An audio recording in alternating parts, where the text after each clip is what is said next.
Hi friends, welcome to Engineers Today. இந்த வீடியோல college reopening updates பத்தியும் எஜுகேஷன் சம்பந்தமா சில அப்டேட்டடான நியூஸ பத்தியும் கம்ப்ளீட்டா பேச போறேன். எல்லாமே முக்கியமானதுதான். ஒன் பை ஒன்னா பாத்துருவோம். என்னன்னா ஃபர்ஸ்ட் காலேஜ் எப்ப ரீஓபன் பண்ணுவாங்க, அதாவது இன்ஜினியரிங் காலேஜா இருக்கட்டும், ஆர்ட்ஸ் காலேஜா இருக்கட்டும், லா காலேஜா இருக்கட்டும், எப்ப ரீஓபன் பண்ணுவாங்க நிறைய ஸ்டூடெண்ட்ஸ் வந்து அவளா எதிர்பார்த்துட்டு இருக்காங்க. ஸ்கூல் வந்து செப்டம்பர் 1ஆம் தேதி வந்து ரீஓபன் பண்றதா மினிஸ்டர் பொய்யாமொழியை வந்து சொல்லியிருக்காரு, அதாவது எஜுகேஷன் மினிஸ்டர்.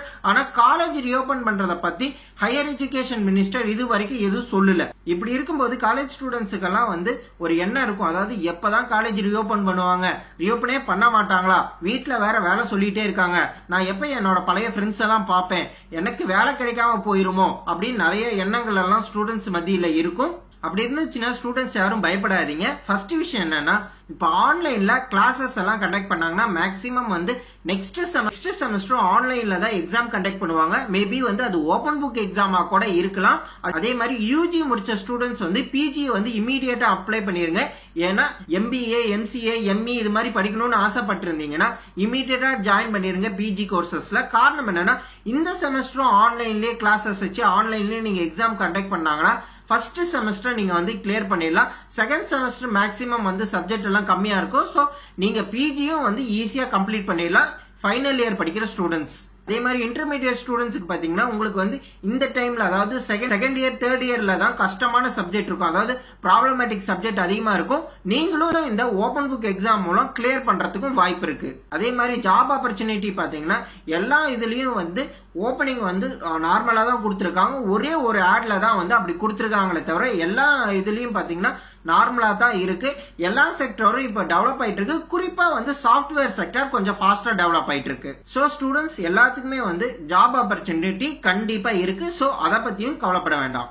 சில ஸ்டூடெண்ட்ஸ் வந்து போன வீடியோவை பார்த்துட்டு கேட்டிருக்காங்க, பிஜி அட்மிஷன் வந்து ஆகஸ்ட் 31ஆம் தேதியோட முடியுதுன்னு சொல்றீங்களே சார், இன்னும் எங்களுக்கு ரிசல்ட் வரலையே அப்படின்னு நிறைய பேர் கேட்டிருக்கீங்க. இப்போ வரைக்கும் எனக்கு அதோட பதில் தெரியல. மேபி வந்து பிஜி அட்மிஷனுக்கான டேட் வந்து கொஞ்சம் எக்ஸ்டெண்ட் பண்ணலாம் கவர்மெண்ட். சோ ஒரி பண்ணிக்க வேண்டாம். அதே மாதிரி CITUங்கிற ஒரு அமைப்பு மூலம் 79 மாணவர்களுக்கு வந்து இலவச ஸ்மார்ட் போன் வந்து கொடுத்திருக்காங்க. அடுத்தது நான் சொல்ல போறதெல்லாம் எஜுகேஷன் அப்டேட்டடான நியூஸ். எல்லாமே ரொம்ப ரொம்ப முக்கியம். உங்களோட வாழ்க்கையில எப்பயாச்சும் யூஸ் ஆகும். அதாவது கவர்மெண்ட் செக்டார் நீங்க எக்ஸாம் எழுதணும்னு நினைச்சாவோ சரி, இல்ல உங்க வாழ்க்கையில ஏதோ ஒரு சமயம் இந்த நியூஸ் வந்து உங்களுக்கு யூஸ்ஃபுல்லா இருக்கலாம். அதனால இந்த வீடியோ கம்ப்ளீட்டா பாருங்க. ஒன் சென்டென்ஸ்ல ஒரு நியூஸை வந்து நான் கம்ப்ளீட் பண்ண பாக்குறேன். ஒன் பை ஒன்னா ஃபாஸ்டா சொல்லிடுறேன். என்னென்ன நியூஸ் டில் நவ் அப்டேட்ல இருக்குங்கிறத வந்து ஒவ்வொரு லைன்ல சொல்ல பாக்குறேன். ஓகேவா? ஃபர்ஸ்ட் நோட் எடுத்துக்கிறேன், எதையும் மிஸ் பண்ணிடக்கூடாதுங்கிறதுக்காக. சரிங்களா? ஃபர்ஸ்ட் நியூஸ் என்னன்னா, செப்டம்பர் 1ஆம் தேதியில இருந்து 9ஆவதுல இருந்து 12ஆவது படிக்கிற வரைக்கும் இருக்கிற ஸ்டூடெண்ட்ஸ்க்கு வந்து ஸ்கூல்ஸ் எல்லாம் ஓபன் பண்றாங்க. சுழற்சி முறையில வந்து வகுப்புகள் எல்லாம் நடைபெறுங்கிற மாதிரி எஜுகேஷன் மினிஸ்டர் பொய்யாமொழி அவர்கள் சொல்லியிருக்காரு. அடுத்த நியூஸ் என்னன்னா, நீட் எக்ஸாமுக்கு வந்து கவர்மெண்ட் ஸ்கூல்ல இருந்து நிறைய பேர் வந்து அப்ளை பண்ணிருக்காங்க நீட் எக்ஸாமுக்கு. இப்ப பாத்தீங்கன்னா டோட்டலா 11,238 பேர் வந்து அப்ளை பண்ணிருக்காங்க இந்த வருஷம் நீட் எக்ஸாமுக்கு. இதுவே போன வருஷம் பாத்தீங்கன்னா கவர்மெண்ட் ஸ்கூல் 8,136 பேர் வந்து அப்ளை பண்ணிருந்தாங்க போன வருஷம். இந்த வருஷம் 11,238 பேர் அப்ளை பண்ணிருக்காங்க. கிட்டத்தட்ட 3,102 பேர் வந்து எச்சா இருக்காங்க போன வருஷம் கம்பேர் பண்ணும்போது நீட் எக்ஸாமுக்கு.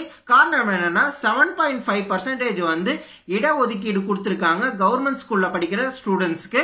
அதே மாதிரி நீட் எக்ஸாமுக்கு வந்து அப்ளை பண்ற டேட் வந்து முடிஞ்சிடுச்சு. ஆகஸ்ட் 11ஆம் தேதி தான் லாஸ்ட் டேட். அதே மாதிரி இதுல விழுப்புரம் மாவட்டத்துல தான் அதிக ஸ்டூடெண்ட்ஸ் வந்து ரெஜிஸ்டர் பண்ணிருக்காங்க நீட் எக்ஸாமுக்கு, அதாவது 734 பேர்.